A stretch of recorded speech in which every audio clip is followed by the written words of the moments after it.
Bom dia. Jó 8. Livro de Jó, capítulo 8. Jó tomou a palavra e declarou: na verdade, sei muito bem que tudo isso é verdade. Contudo, pode o mortal ser justo diante de Deus?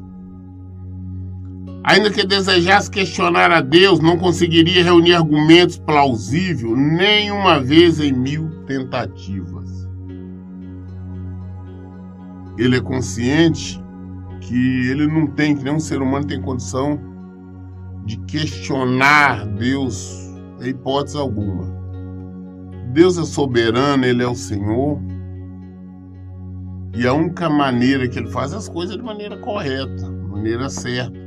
Nós não temos argumentos que possamos questioná-los. Ora, Deus é verdadeiramente sábio de coração e poderoso em forças. Quem já debateu com Ele e ficou em paz? Ele é que de fato transporta montanhas sem que elas nem mesmo percebam, e em sua ira as coloca de cabeça para baixo em um instante. Deus é quem sacode a terra e a tira do lugar e faz estremecer todos os seus fundamentos. Dá ordens ao sol e ele deixa de brilhar. Ele veda e esconde as luzes das estrelas. Só Deus é capaz de estender o próprio universo e pode caminhar sobre as ondas do mar. Ele é o criador de todos os grupamentos estelares, a Ursa, o Órion, as Pleiades, as magníficas constelações do sul. Deus é quem realiza portentosos feitos, maravilhas que não se pode contar. Ele passa perto de mim, mas não consigo visualizar. Vai passando adiante, mas sequer eu percebo. Com gesto ele apanha a presa que deseja. Quem pode impedi-lo?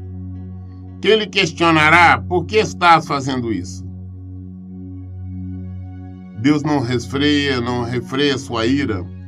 Até o monstro do caos e do mar, o séquito de Rabi, curvou-se em rendição diante dos seus pés. Quanto menos poderei eu replicar-lhe, como poderei questioná-los ou encontrar razão para com ele argumentar? Embora inocente, eu jamais teria o direito de contestá-lo. Tenho que reconhecer quem sou e rogar misericórdia ao meu juiz. Ainda que me fosse possível convocá-lo ao tribunal e ele se apresentasse mesmo assim, não acredito que isso faria dar ouvidos ao meu caso. Deus me esmaga com uma tempestade, porquanto esse é o seu propósito, e sem que eu lhe dê motivo, aumenta minhas feridas. Ele não me deixa nem respirar e enche de amargura a minha vida. Deveria eu recorrer à força? Nem pensar, ele é a força. Ao tribunal, quem o intimaria? Sou inocente e sincero, mas minhas palavras me condenariam e me declararia culpado. Sim, sou inocente, mas não considero a mim mesmo. Desprezo a minha vida.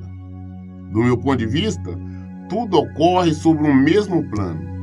Ele destrói tanto o íntegro como o ímpio. Quando o açoite mata de repente, ele zomba da calamidade dos inocentes.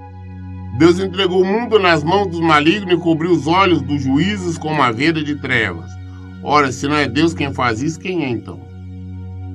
Os meus dias correm mais depressa do que um atleta. Ele foge sem ter vislumbrado o bem e a felicidade.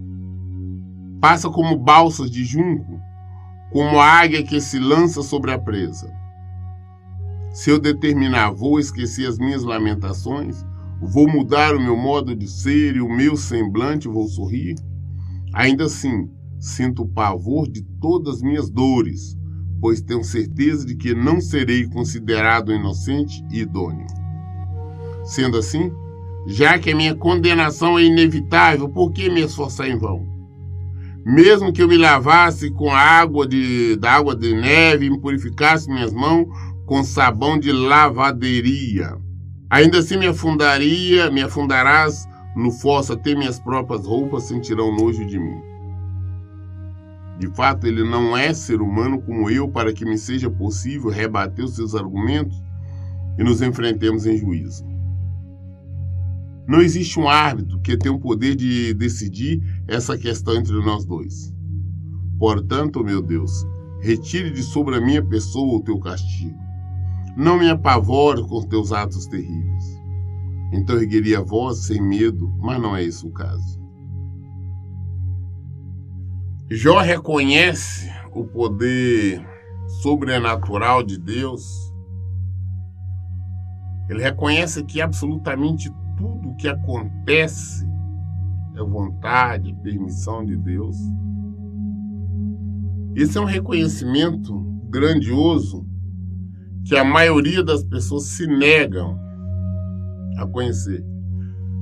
Porque a maioria das pessoas quer imaginar um Deus bonzinho, um Deus que só é amor, um Deus que só salva, um Deus que liberta, um Deus que cura, um Deus que só faz bondade, amor, um Deus que perdoa todos os pecados, um Deus que tolera todas as nossas rebeldias, um Deus que está o tempo todo só para nos acariciar. Mas não existe esse Deus. Porque o nosso Deus, o Deus Todo-Poderoso, o Deus da Bíblia, é o Deus que comanda tudo, é o Deus que exige, cobra obediência. Tudo que tem no mundo está no controle de Deus. Porque o sol brilha, porque as estrelas, porque a lua, porque os mares, porque a chuva, não importa o que aconteça, é tudo o comando de Deus. Pastor, aconteceu uma tempestade e destruiu uma cidade inteira, casas, lagos. Tenha plena certeza, houve a permissão de Deus. Morreu muitas pessoas inocentes, houve a permissão de Deus. E mais, são inocentes aos nossos olhos. Nós falamos que é inocente, mas vamos examinar de acordo com a palavra de Deus. Será que realmente são inocentes? É isso que Jó está falando. Nós, às vezes, não julgamos inocentes. Será que somos inocentes? Será que estamos com as nossas mãos limpas? Será que nos purificamos? Será que estamos fazendo o que é certo? Só o que sabe é o Senhor. Ele é o juiz, Ele é o Deus Todo-Poderoso. É o que Jó disse, olha, como que eu vou questionar, como que eu vou entrar em debate com Deus? Quem é que poderia ser um árbitro? Não existe ninguém. Deus é o maior de todos. A decisão é dele. Ele tudo faz, ele tem um controle total sobre as nossas vidas e sobre tudo. O mundo todo está sob o controle de Deus. Não, é só sobre... Não, negativo, é tudo, absolutamente tudo.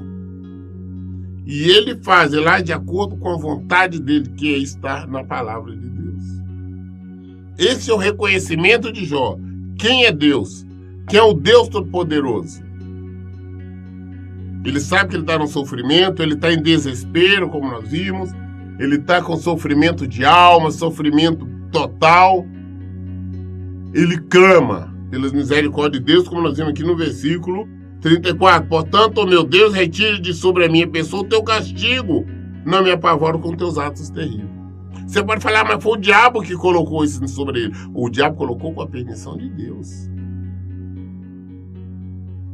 O diabo hoje é aquele anjo rebelde, mas que ele só age também com a permissão de Deus. O diabo não faz nada do jeito que ele quer, a hora que ele quer, não. Para ele fazer, tem que ser na hora e como Deus permite. O diabo não passa de uma espécie de anjo vingador do Senhor. Deus usa o diabo para corrigir os rebeldes, punir os rebeldes.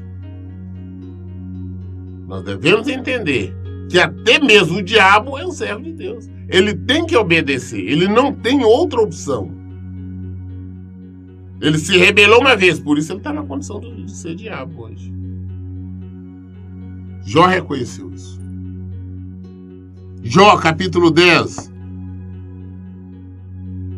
Jó agora vai estar preocupado com a severidade de Deus. Essa minha vida só me proporciona desgosto e cansaço. Por isso extravasarei as minhas queixas, desabafarei as minhas mágoas. Declararei a Deus: não me condenes assim, revela-me, rogo-te, que acusações têm contra a minha pessoa. Tem alguma satisfação em oprimir-me? Afinal, tu mesmo me criaste. Como podes rejeitar a obra das tuas mãos? Enquanto sorris com aprovação para o plano dos ímpios?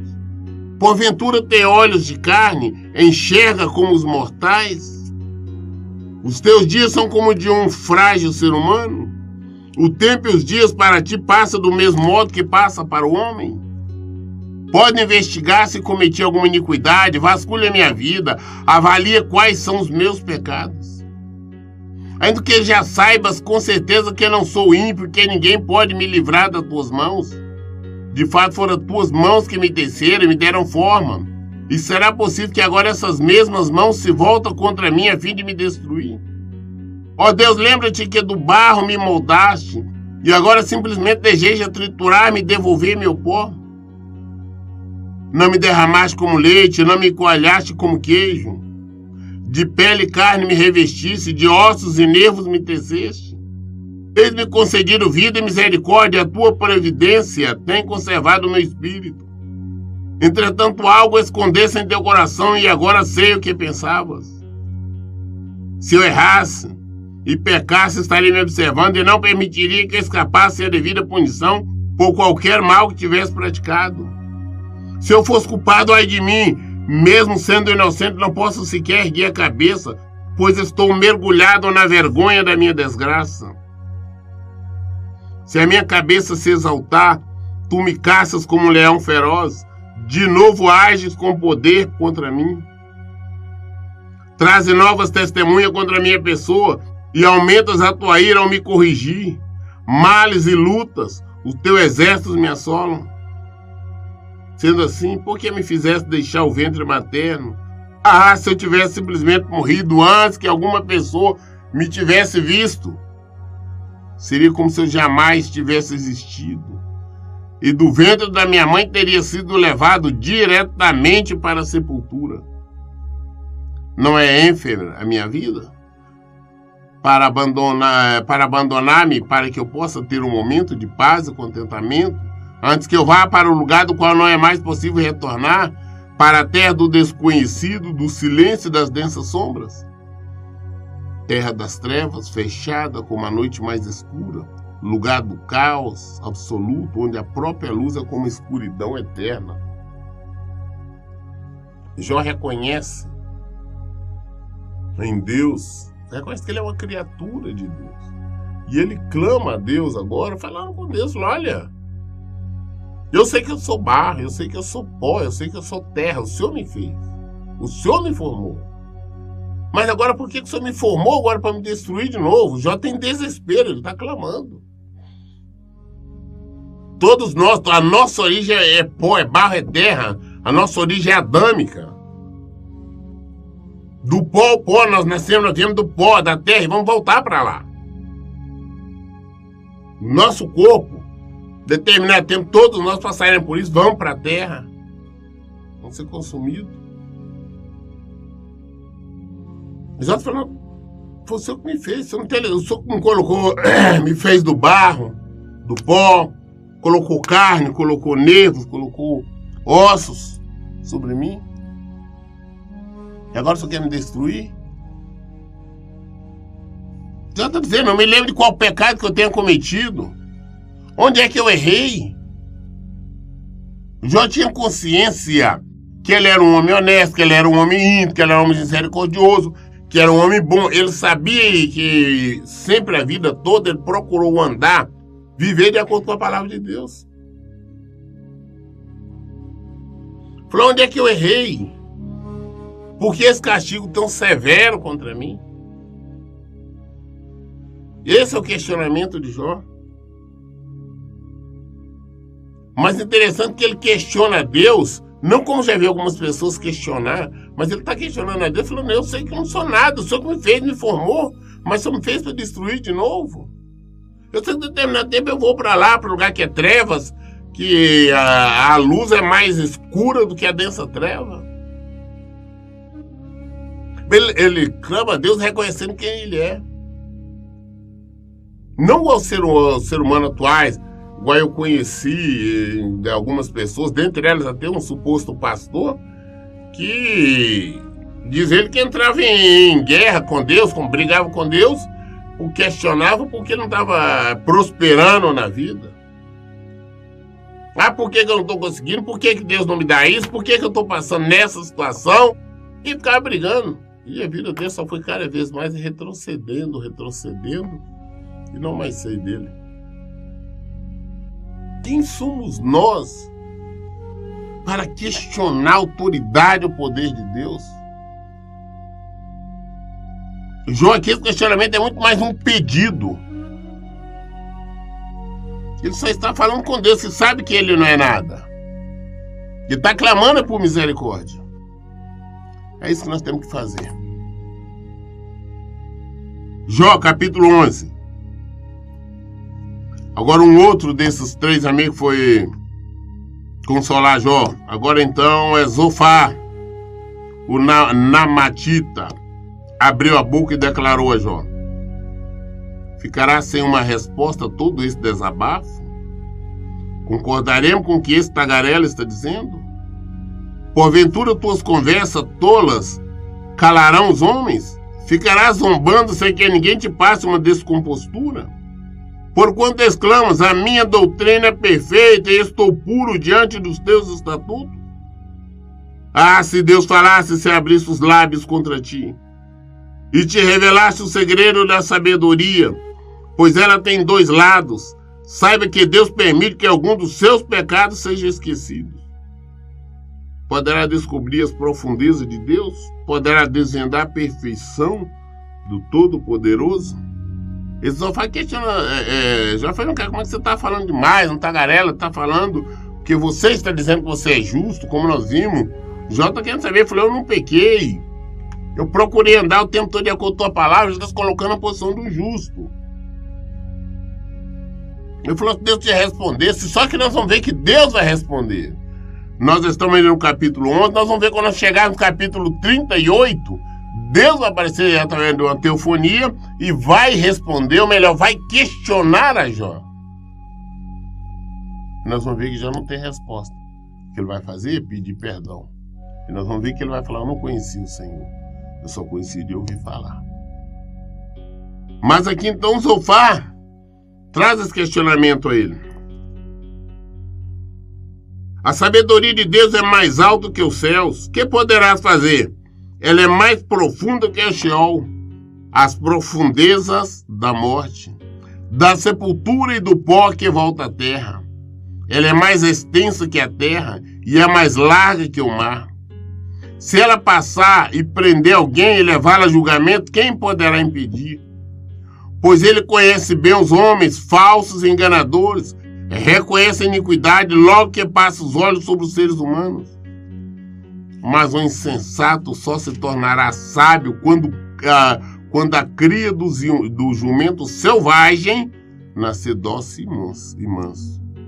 Se contudo preparares o coração e estenderes a mão para ele, se lançares a maldade que há na tua mão para longe de ti, e não permitir que a perversidade habite nas tuas tendas, então levantará a tua face sem culpa e amargura, estarás firme e não temerás mal algum. Esquecerá, pois, dos teus muitos sofrimentos, e haverá de recordá-los apenas como águas passadas. A tua vida ressurgirá como o meio-dia, a escuridão se transformará em uma nova e reluzente manhã. Terás confiança em teu coração, porque agora há esperança. Vivias perturbado, mas agora é deitar-te-ás seguro e tranquilo. repousará sem sobressalto, e ninguém te amedrontará. Muito buscarão a tua face para pedir o teu favor.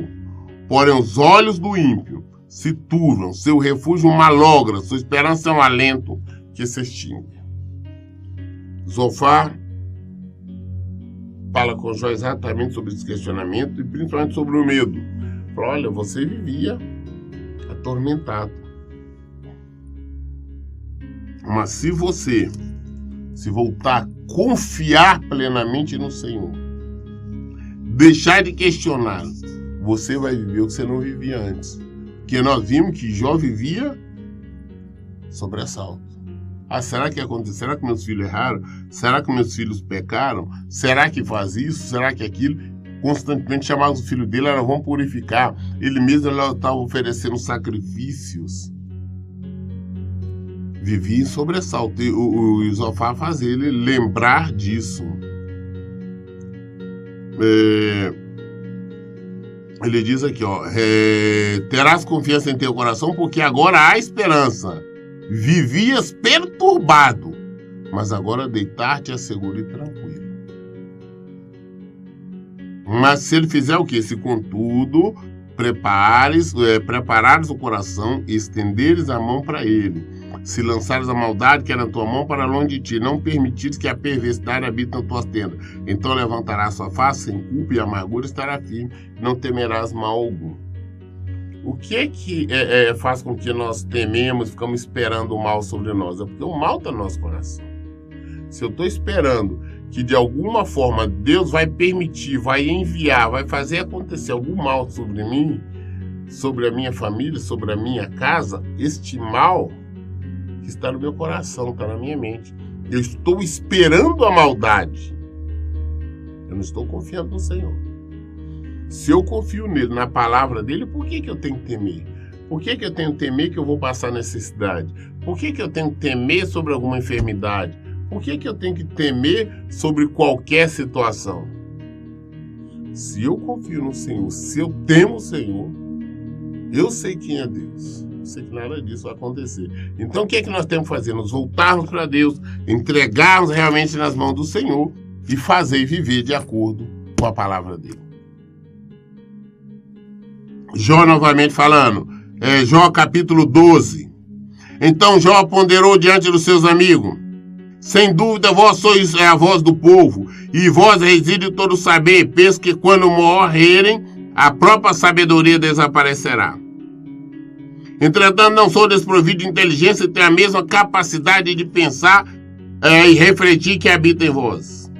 Hoje, contudo, tornei-me um motivo de zombaria para os meus próprios amigos. Logo eu, que andava em comunhão com Deus, e ele dialogava comigo, o sincero e justo e íntegro virou um mero objeto de riso. Quem está seguro menospreza a desgraça que é o destino daqueles cujos pés tropeçaram. Na tenda dos roubadores e criminosos não há perturbação, e aqueles que desafiam a Deus se sentem seguros, aqueles que carregam o seu próprio Deus em suas mãos. No entanto, questiona os animais e eles te ensinarão, pergunta às aves dos céus e elas te esclarecerão, ou fala com a própria terra e ela te ministrará, até os peixes do mar te instruirão. Qual dentre todos eles não tem conhecimento que a mão de Deus, o Senhor, criou tudo o que há? Na sua mão repousa a vida de todo ser vivo e o espírito de todo gênero humano. Por acaso o ouvido não prova as palavras, como o paladar avalia o sabor dos alimentos? Com os anciãos e mais experientes está a sabedoria, e na idade avançada a compreensão e entendimento. Mas Deus de fato possui toda a sabedoria e poder. A ele pertence o conselho e o entendimento. O que Deus destrói não há como se possa reconstruir. Quem ele aprisiona, ninguém consegue libertar. Se ele retém as águas, predomina a seca. Se ele libera muitas águas, elas devastam a terra.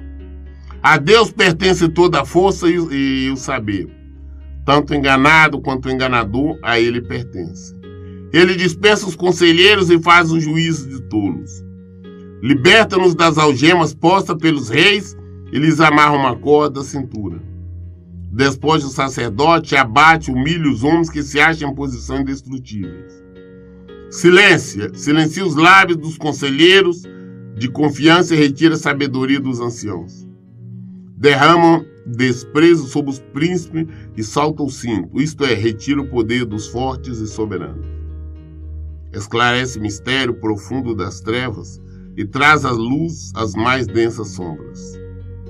Brinda as nações com grandeza, as destrói ao momento, faz crescer os impérios e as nações e os dispersa.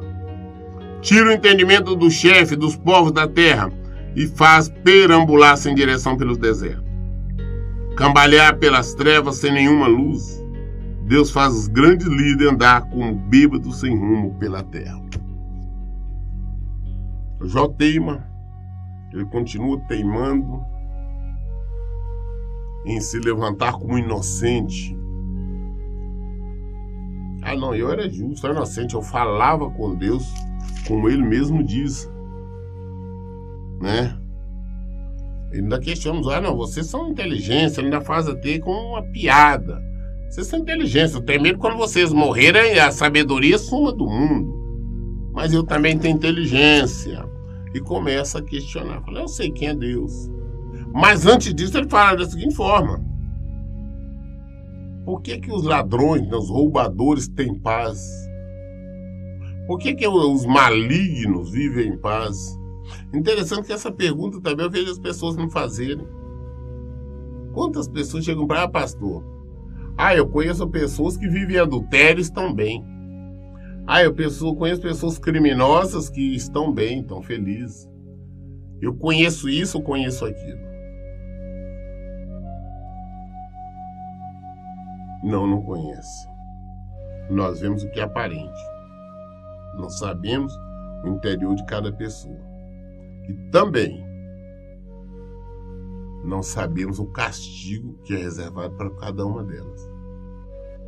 E nós também não podemos estar avaliando a nossa vida, a nossa existência pelos outros, e sim a nossa direção é Cristo. Jó, na verdade, ele começa a se ensoberbecer, não, eu sou inocente, eu andava com Deus, eu falava com Deus, eu não errava, eu não praticava o mal, eu não sei por que ele se levanta contra mim, porque só ele tem poder, ele reconhece, entretanto, todo o poder de Deus, ele reconhece que Deus é soberano, ele sabe que somente Deus pode destruir ou construir, tudo é Deus, é por Deus. Mas ele, como no versículo 6, ele disse aqui, nas tendas dos roubadores e criminosos não há perturbação. E aqueles que desafiam a Deus se sentem seguros. Aqueles que carregam o seu próprio Deus, com um D minúsculo, em suas mãos. Então esses que adoram outros deuses, esses que são desonestos, esses que fazem as coisas erradas, estão vivendo bem. Eu procurei viver certo e estou sofrendo. É esse o questionamento dele. Só que ele não conhece a verdade. Primeiro, ele está errado, porém soberbecer e se colocar na posição de justo. Uma vez que a palavra de Deus diz que não há um justo, um sequer. Todos os pecados instituídos estão no seu poder. Essa é a palavra do Senhor. Então ele já errou. Então ele não tem como se colocar numa posição vantajosa. Por mais que nós podemos passar a vida toda procurando servir o Senhor, viver de acordo com a palavra dele, nós não somos justos. O que nós temos que procurar é nos santificar todos os dias. Por maior que venha o flagelo, o castigo, a tempestade ou o deserto, nós temos que simplesmente procurar nos aproximar mais de Deus. Não é questionar, é não tentar nos colocar na posição de justo. E também não temos que estar fazendo uma comparação com a vida dos outros, tá? Porque fulano vive de maneira errada, ele vive fazendo o que não presta, ele adora outros deuses, outros santos, outras imagens e vive bem. Não podemos fazer esse tipo de comparação.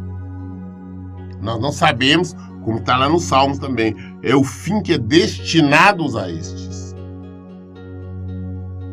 Nós temos que buscar a nossa salvação. E mais, Jesus, ele disse que no mundo nós teríamos lutas. Jesus disse que no mundo nós teríamos aflições. E ele disse ainda que bem-aventurados, felizes, né? Abençoados são aqueles que quando sofrerem pelo nome do Senhor, porque o nome dele está sendo escrito no céu. Então não existe essa garantia bíblica de que nós não vamos sofrer, que nós vamos passar por turbulência, não vamos passar por tribulações na terra. Ao contrário, existe a afirmação de que nós passaremos por isso. Então, não importa a luta que nós estejamos passando. Não podemos dizer, eu sou bom, eu sou santo, fulano que é errado, fulano que faz maldade, não passa por nada. Não. Não há um justo, um sequer. Todos nós somos pecadores. É isso que nós temos que entender. Nós concluímos a leitura do livro, do capítulo 12 de João. Amanhã, querendo Deus, nós vamos dar continuidade a partir do capítulo 13. Por isso eu digo, vamos esclarecer as nossas dúvidas, aquilo que nós não entendemos, não compreendemos na Bíblia, que é a palavra de Deus. Por isso, em todo tempo eu digo, leiam e pratiquem a Bíblia. Que Deus abençoe. Até um bom dia.